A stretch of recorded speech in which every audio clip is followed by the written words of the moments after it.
Hello dear kids, welcome back to our social science class, and this is your Francis sir. And in the last chapter we have discussed about the time span of medieval period and literary as well as archaeological sources of medieval period, and also about its social, economic and political changes, then the emergence of new social groups, the new technology and new religious ideas, right? So in this chapter we are going to discuss further about the emergence of new power groups or new kingdoms. So emergence of new kingdoms. So you listen carefully. All these new kingdoms had the desire to build an empire. Is it clear? All these new kingdoms had the desire to build an empire and therefore continually fought with each other to gain control over their neighboring territories. In medieval period, the Palas were dominant here. So the Palas were dominant in eastern India, whereas the Gurjara or Pratiharas. So here Gurjaras or Pratiharas dominated western India and the upper Gangetic Valley. Okay, the third major kingdom. So the third major kingdom was that of Rashtrakutas. You can see here. So this is Rashtrakutas, who control the Deccan and the territories in northern and southern India at different times. See, a number of Rajput kingdoms also emerged during this period, and among them the Chahmanas or Chauhans were the most prominent. Please remember, Chauhans were the most prominent. And in South India, the Cholas surfaced as the most powerful kingdom. In South India, the Cholas surfaced as the most powerful kingdom and became known for a distinct administrative structure and agrarian expansion. So now we are going to discuss about the tripartite struggle that we have already discussed in the first chapter, but we will have a little more explanation about the same. So the tripartite struggle, do you know what is meant by tripartite? Tri means three and party means group. So tripartite struggle means a struggle between three parties. Okay, let's see. All the ruling dynasties of the early medieval period had their own areas of influence, right? But they often try to control other areas for what? For more wealth, right? So one such lucrative, what is lucrative? Lucrative means producing a lot of profit. Yes. So one such lucrative area was Kannauj. You know Kannauj? It is in Uttar Pradesh now, near Kanpur. So the Kannauj in the Ganges Valley, which led to the tripartite struggle between the Palas, Gurjara Pratiharas and the Rashtrakutas. Here you can see the three. So this is Kannauj. Okay. So all these three kingdoms fought against each other in order to get power in Kannauj. Okay.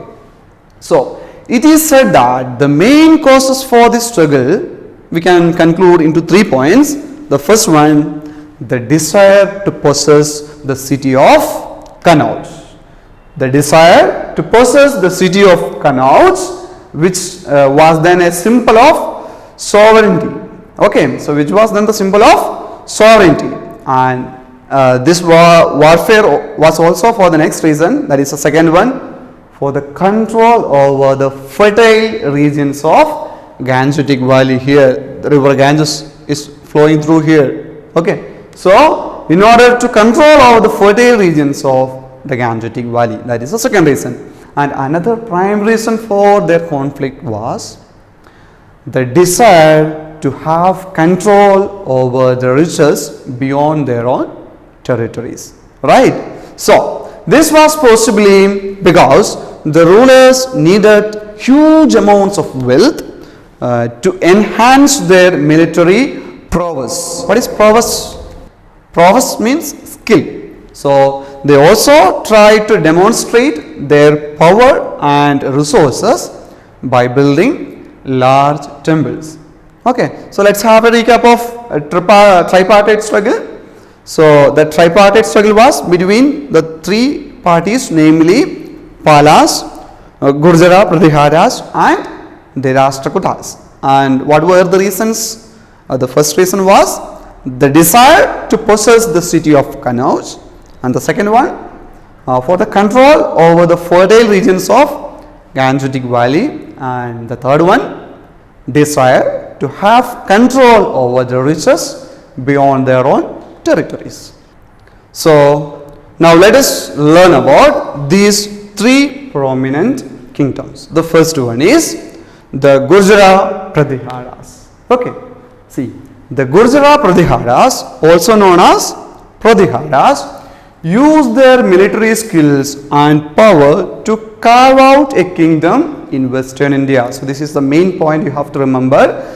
They used their military skills and power to carve out a kingdom in Western India. See, as rulers, the Pratiharas came into prominence in the middle of 8th century CE, and when their king Nagabhatta first, remember the name of the king, Nagabhatta first, defended Western India from the Arabs. Here they are coming from this area. So the Nagabhatta one defended Western India from the Arabs in Arab incursion. So do you know what is incursion? So incursion means attack. So he defended the attack of Arabs from Sindh to Rajasthan. Okay. So he was able to leave his successors a powerful principality comprising Malwa and parts of Rajputana and Gujarat. See, the Pratihara dynasty expanded and flourished the most under two rulers. Remember the rule of Mihir Bhoja and his successor Mahendrapala. Please remember these two names. First one is the rule of Mihir Bhoja and the next one is his successor Mahendrapala. So the territory of the kingdom expanded to Bengal in the east and to Punjab, Awadh, then Malwa and Gujarat in the west. These are the areas. So it expanded to Bengal in the east and to Punjab, Awadh, Malwa and Gujarat in the west. So now we are going to discuss about the next, that is Palas. See, another important kingdom of the period was that of Palas. The Pala kingdom was founded by Gopala. Very easy to remember. The Pala kingdom was founded by Gopala in 750 CE. Good. It is believed that he was elected as the king by the nobles. Okay, nobles to end the regional anarchy. What is anarchy? A state of disorder or authority of authority. Good. So it seems that he consolidated his authority over almost the whole of Bengal and parts of Bihar here. His successor Dharmapala expanded the kingdom and was able to control Kannauj for some time. Then Devapala, another one most powerful Pala ruler, led raids in the north Deccan and southern parts of Indian peninsula. And as a Buddhist, he founded a famous Mahavihara of Vikramashila near Bhagalpur. Very important, please remember. So who founded the Mahavihara of Vikramashila? So it is Devapala. Very good. So another one, Ramapala, the last important ruler, extended control till Pragyotishpura, it is in Assam. Okay. So and parts of Odisha and parts of modern Nepal. And the next one is what? The third, Rashtrakutas. See, The Rashtrakutas in the Deccan were feudatories of the Chalukya of Karnataka. Okay, so they were the feudatories of the Chalukyas of Karnataka. However, Dandidurga, remember the name Dandidurga, overthrew the Chalukya king, then Kirtivarman in Deccan and founded Rashtrakuta kingdom. Good. The Rashtrakuta territory reached its zenith. What is zenith? Most powerful under their able ruler Amogha. Remember Amogha. He was most powerful leader of Rashtrakutas. And he set up a new capital at Manyaketa or Malkhed.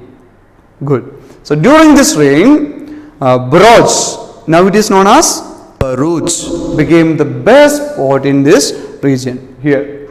And the Rashtrakutas territory spread from Malwa in the west to Kanchi, that means Kanchipuram in the southeast. The rulers of this dynasty were great patrons of art and architecture. So this is evident by the beautiful temples built by the rulers at Ellora and Elephanta caves.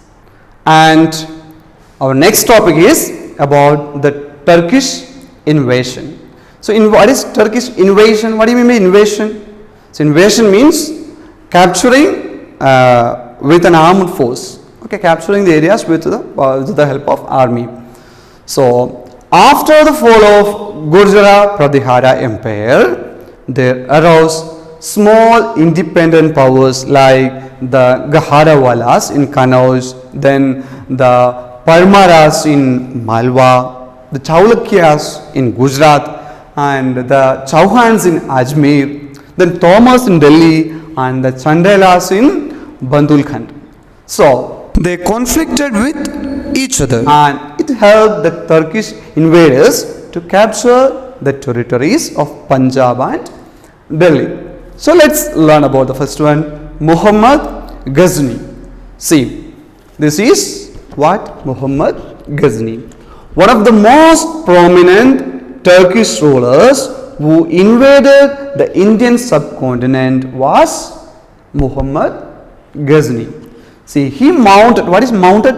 Right. Okay, so he mounted 17 plundering. Plundering means stealing goods. Okay, so he mounted 17 plundering expeditions between 1000 and 1027 CE into North India. And what result? Annexing, or annexing means getting one's territory, annexing Punjab. Okay, then Muhammad Ghazni came to India with the objective of looting wealth. This is very important. Why? He came to India for what? For the objective of looting wealth. So therefore, most of his raids were concentrated around important temple cities like Taneshwar, Mathura, Kannauj and Somnath, which had immense wealth. Good. So he used this wealth to create a splendid city at Ghazni. So in 1025, he attacked, very important, listen me carefully, in 1025 he attacked, looted and demolished the most celebrated or most important Hindu temple of Somarnath near the coast of Gujarat. And we will discuss about the next, that is Muhammad Ghori. Here you can watch. This is Muhammad Ghori. Muhammad Ghori invaded India with an aim of conquering the northern part of India and expanding his kingdom beyond Afghanistan. He came from Afghanistan. Okay. So unlike Muhammad of Ghazni, his intention was not to get gold but to establish an empire. So he fought against the Chahmana Rajput ruler Prithviraj Chauhan. Have you heard about it? So dear kids, there is an upcoming movie on Prithviraj Chauhan. It is an Indian Hindi language historical action drama film, and it was directed by Chandraprakash Dwivedi and produced by Aditya Chopra under his production house Yash Raj Films. and the hero is Akshay Kumar. Here you can see, this is Akshay Kumar. He is acting out as a Prithviraj Chauhan. So the hero is Akshay Kumar and heroine is Manushi Chillar. Okay, please do watch that movie. Okay, let's come back. So Prithviraj Chauhan or Prithviraj III was the last and the greatest ruler of Chahmana dynasty. He valiantly means what? With courage. He valiantly resisted the attacks of Muhammad Ghori in two battles of terrain in 1191 and 1192, and he is believed to have been defeated at the second battle of terrain. So now we are going to discuss about the most important dynasty, that is the Cholas. Good. The Chola dynasty was one of the most powerful dynasties in South India, and it ruled over Tamil Nadu and parts of Karnataka. Here you can see Tamil Nadu and parts of Kannada. Here also you can see some parts of Andhra Pradesh and all it is coming, but mainly in Tamil Nadu and parts of Karnataka. So Tanjavur was its capital city. Tanjavur was its capital city, and the Cholas disappeared only to resurface. Resurface means put a new coating or reform. Okay, so the Cholas disappeared only to resurface in 850 CE when Vijayalaya captured Tanjavur and made it his capital. However, during the rule of Rajaraja I or Rajaraja I and his son Rajendra I, the Cholas entered their most glorious phase. Okay, during the period of Rajaraja I and Rajendra I. So they expanded the kingdom beyond South India to Sri Lanka, then here Java and Sumatra, that is in Indonesia. Okay. So by his ability and prowess means I have already told you, expertise in particular skill. So by his ability, prowess and military skill, Rajaraja I defeated the Cheras and seized Madurai in Tamil Nadu. Then he invaded Sri Lanka and annexed its northern part, which became a Chola province, and named it Muhammadi Cholamandalam. Okay, so Rajaraja I then overrun. What is overrun? Spread over or occupy. So Rajaraja I overran the eastern Chaulukyas, who eventually accepted his authority. Rajaraja I constructed the beautiful Shiva temple at Tanjavur called Rajarajeshwara temple. It's very important. So Rajaraja first constructed the beautiful Shiva temple at Tanjavur called Rajarajeshwara temple. His son Rajendra I, by his military valor. What is valor? Valor means great courage in the face of danger. And by his military valor and administrative talents, raised the Chola Empire to a pinnacle of glory. So he annexed the whole of Sri Lanka and resorted the Chola supremacy over Kerala and the Pandyan country, that is Tamil Nadu. Pandyan country is what? Tamil Nadu. Okay. So his army marched triumphantly. What is triumphantly? Triumphantly means in a way that shows great happiness or joy at the time of victory. So his army marched triumphantly up to river Ganga and the domains of the Pala kings, Mahipala. Then he adopted the title of Gangaikonda and founded new capital called Gangaikonda Cholapuram. Very important. So he founded a new capital, that is Gangaikonda Cholapuram. So modern Ganga Kundapuram in Tiruchirappalli district. Okay. So the Chola monarch's achievements were not limited to land only, but he possessed a powerful naval fleet which gained success across the Bay of Bengal. Yes, it is said that he also sent expeditions to Java and Sumatra. Then presumably means what? Probably. So to further commercial relations between the Malaysia Peninsula. Now where is Malaysia Peninsula? So it is between Andaman Sea and South China Sea, and where you can see what? Malaysia, Singapore, etc. And he also probably expanded his commercial relation to South India too.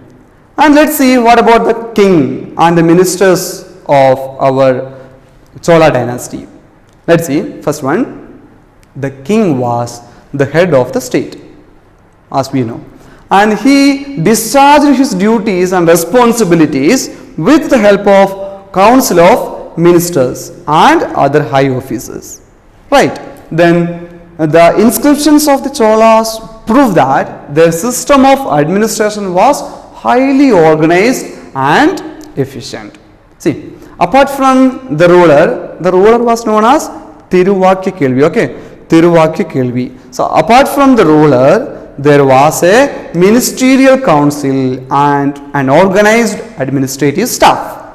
So the ruler maintained close contact with the council of ministers and contributed to the efficiency of the administration, and the officers were paid by land assignments. Okay, and they were honored and encouraged by titles. Remember these titles.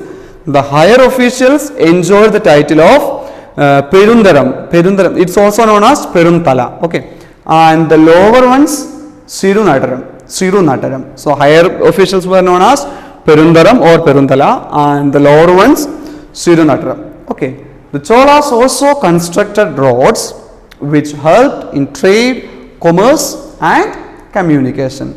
And our next point is all about the revenue system of Chola dynasty. See, revenue was derived mainly from land and collected in kind or in cash or in both by village assemblies. Okay, then land was possessed by individuals and communities, and the state's share of land revenue was fixed at 1/3 of the produce after an elaborate land survey in the time of Rajaraja I. Okay, then other sources of public incomes were like customs and tolls, then taxes on various kinds of professions, then mines, forest, etc. Very simple. And one more thing we are going to discuss, that is irrigation. Agricultural prosperity was ensured by the special attention given to the irrigation by the government as well as local authorities.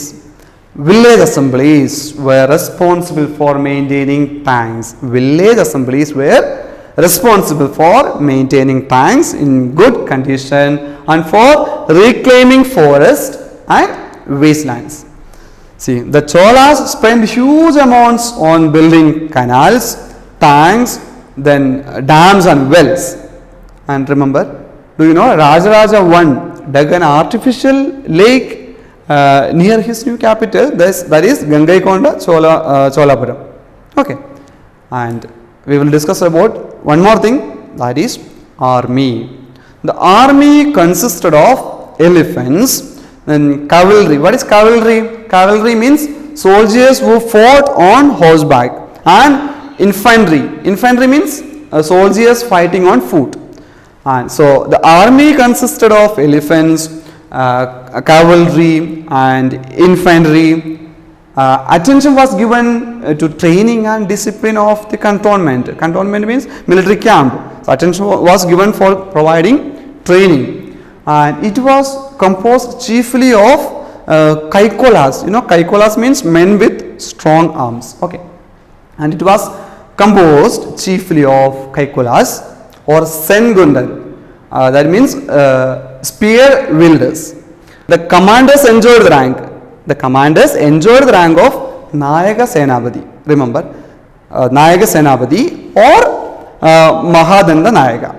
Okay, and the Cholas under Rajaraja controlled the Coromandel and Malabar coast and the Bay of Bengal. So here it is Coromandel coast and this is Malabar coast, and we will discuss about Chola administration. See, empire was divided into mandalams or provinces. Remember, mandalams or provinces. These were usually governed by the princes of the royal family. The provinces were further divided into Valanadu or district and Nadu or groups of villages. So the village was the primary unit of society. Then villages were also known as kurams. Okay, the village assemblies are the unique feature of autonomy and self-sufficiency.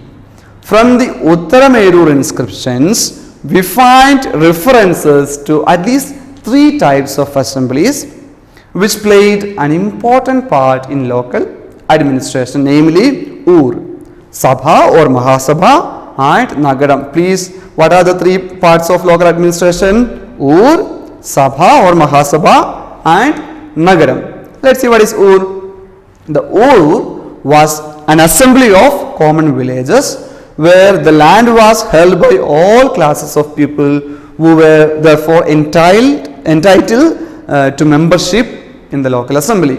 What about Sabha then? The Sabha was an exclusively Brahmin assembly of the Brahmadeva villages, and where all the land belonged to the Brahmins. And the Nagaram, the third one, the Nagaram was an assembly of local merchants, okay, where traders and merchants were at dominant positions. Good. See, under the Cholas, temples became the center of life. Temples became the center of life. They were not only the places of worship, but also emerged as the hub of economic, political and cultural activities. The village assembly held its meeting in the temple mandapa or hall. Then the temples also grew as a center of craft, especially the creation of bronze images. Okay. So many cultural activities like music and dance also were held in the temples. The Chola records frequently refer to Devadana. Devadana means literally given to gods. So the Chola records frequently refer to Devadana, gifts of God. And the last topic of our Chola dynasty is sculptures and paintings. See, the metal and stone images cast during the period are exquisite. What is exquisite? Extremely beautiful. So the masterpiece of Chola sculpture is the famous Nataraja. Here you can see the famous Nataraja or the dancing Shiva image at the great temple of Chidambaram. So here one song is Chidambara Natha Nataraja. One song is that. Okay.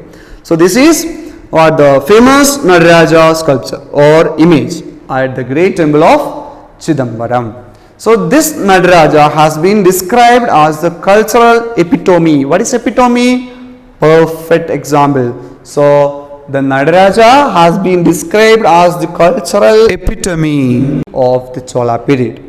So the Cholas also patronized paintings. Okay, they also patronized paintings. The most important Chola paintings are those in Pradakshinapada of Rajarajeshwara temple. You can see here the paintings. So these are the important paintings in the Pradakshinapada of the Rajarajeshwara temple. Got it? Good. So we will have a recap of our chapter. So emergence of new kingdoms. We have discussed about the tripartite struggle, the Gurjara Pratiharas, the Palas and the Rashtrakutas. Next one, the Turkish invasion. So what was that in the Turkish invasion? Invasion means capturing with an armed force. And here the Cholas, the king and the ministers, the revenue, irrigation, army and also the administration of the Cholas, then sculptures and paintings. Let's see the first one, the tripartite struggle. What was the tripartite struggle? So it was the struggle between the 3 prominent groups, that is Palas, Gurjara Pratiharas and the Rashtrakutas. And what all were the reasons? The first one was the desire to possess the city of Kanaus. and second was for the control over the fertile regions of the Gangetic Valley, and the third one, the desire to have control over the riches beyond their own territories. And we also learned about the three prominent kingdoms, the Gurjara Pratiharas, the Palas, and the Rashtrakutas. And next one, the Turkish invasion. So what was that in the Turkish invasion? Invasion means capturing with an armed force. Two of them had come. That means Muhammad Ghazni. Muhammad Ghazni came to India with the invention of looting the wealth. So Muhammad Ghazni came to India with the objective of looting wealth, and while Muhammad Ghori invaded India with an aim of conquering the northern part of India and expanding his kingdom beyond Afghanistan. And unlike Muhammad Ghazni, his intention was not to get gold but to establish an empire. And we discussed about the most important thing, that is the Cholas. And the Chola dynasty was one of the most powerful dynasties in South India, and it ruled over Tamil Nadu and parts of Karnataka. Then we discussed about the king and ministers. The king was the head of the state, and he is also known as Tiruvaki Kelvi. Okay, and there was a ministerial council and an organized administrative staff. The higher officials enjoyed the title of Perundaram and the lower ones Sirunattanam. Okay, and we also discussed about the revenue, irrigation and army, and about the administration, Chola administration. This empire was divided into mandalams or provinces. Then the provinces were further divided into Valanadu or district and Nadu or groups of villages, and the village was the primary unit of the society, and village was also known as kurams. And we discuss about the sculptures and paintings. The metal and the stone images cast during the period are exquisite. Exquisite means we said it is extremely beautiful, and the masterpiece of Chola sculpture was the famous Nataraja or the dancing Shiva image at the great temple of Chidambaram. Good. So this is what all about chapter. So learn the chapter well and be proud of our history. Stay safe. Take care. Bye bye.